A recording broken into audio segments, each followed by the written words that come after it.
नमस्कार दोस्तों। 23 जनवरी 1897 में हमारे देश की छवि बदलने व ब्रिटिश हुकूमत को जड़ से उखाड़ने में अपना अहम योगदान देने वाले आदरणीय सुभाष चंद्र बोस, जिनका जन्म वर्तमान के भारतीय राज्य ओडिशा के कटक जिले में हुआ था। शिक्षा की शुरुआत यूरोपियन स्कूल कटक से हुई। वह 1913 में सुभाष ने कलकत्ता के प्रेसिडेंसी कॉलेज में दाखिला लिया।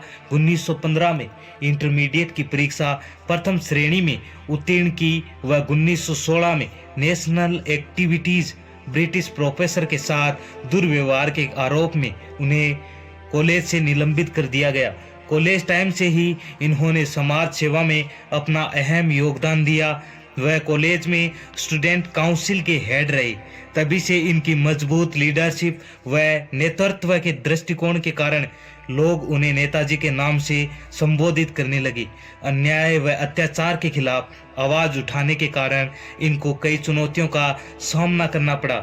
वह कॉलेज से निकलने के बाद अपने वरिष्ठ पिता जानकीनाथ बोस की बात मानकर वे आईसीएस इंडियन सिविल सर्विसेज की तैयारी के लिए लंदन चले गए। 4 साल की पढ़ाई इन्होंने मात्र 7 महीने में 4th रैंक के साथ पास कर ली। उस समय भारतीय सिविल सर्विसेज की तैयारी नहीं करते थे, लेकिन अपने तेज दिमाग व कुशलता का परिचय देते हुए अंग्रेजों को पीछे छोड़ दिया। लेकिन आईसीएस को ज्वाइन करने के बाद अपनी देशभक्ति व देश प्रेम के चलते अंग्रेजों द्वारा हो रहे भारतीयों पर अत्याचार के कारण उन्होंने अपनी नौकरी को छोड़ दिया। वह अपने देश लौट आई। वह पूर्ण स्वराज के लिए इन्होंने अंग्रेजों के खिलाफ आवाज उठाई। सुभाष चंद्र बोस भारत को आज़ादी दिलाने वाले महान फ्रीडम फाइटर्स में से एक थे।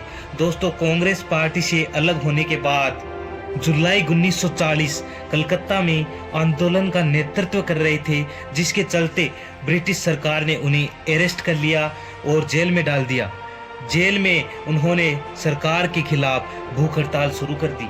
उन्होंने मुझे रिहा करो वरना मैं जीने से इनकार कर दूंगा, रिलीज मी और आई शैल रिफ्यूज टू लीव, इसका मकसद रखा, जिसके चलते जेल में उनकी तबीयत बिगड़ने लगी।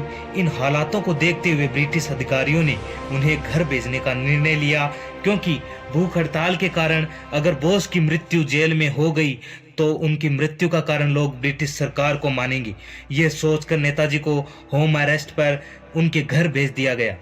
ये सुभाष चंद्र बोस की एक रणनीति थी, क्योंकि उन्हें जेल से निकलकर भारत से बाहर जाना था।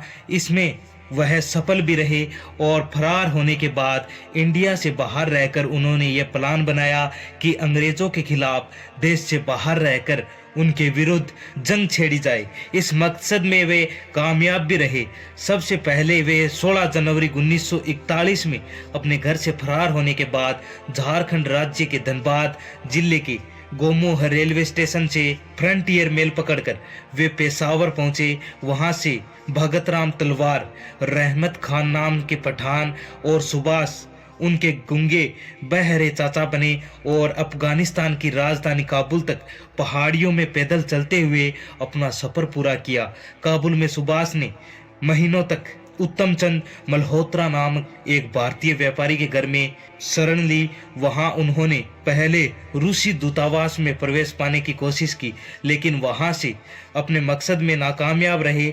इसके बाद वे जर्मन और इटालियन दूतावास गए। वहां वे सफल रहे। इटालियन दूतावास की सहायता से वे फर्जी इटालियन दस्तावेज आर्लैंडो मेजोंटा नाम से बनवाकर काबुल से निकले और रूस की राजधानी मॉस्को होते हुए जर्मन की राजधानी बर्लिन पहुंचे।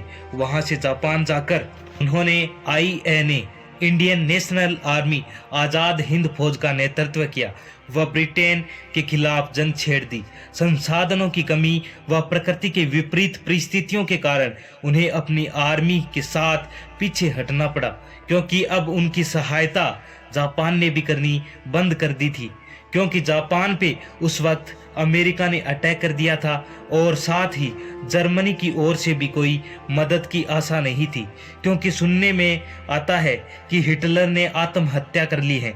तो सब कुछ विपरीत परिस्थितियां होने के कारण सुभाष चंद्र बोस ने जापान से मदद ली। जापान ने उनके लिए प्लेन का इंतजाम किया और वे ताइवान मंचूरिया के लिए निकल जाते हैं। लेकिन उनका जो प्लेन है वह ताइवान में क्रैश हो जाता है। 18 अगस्त 1945 को लोगों तक यह खबर पहुंचती है कि सुभाष चंद्र बोस की मृत्यु हो चुकी है, लेकिन आज तक उनकी मृत्यु का कोई पुख्ता प्रमाण नहीं मिला है।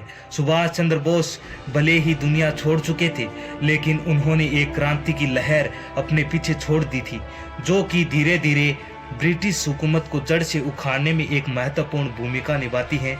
लोग आज बहुत कम नेताजी सुभाष चंद्र बोस के बारे में जानते हैं, लेकिन वे आज भी लोगों के दिलों पर राज करते हैं।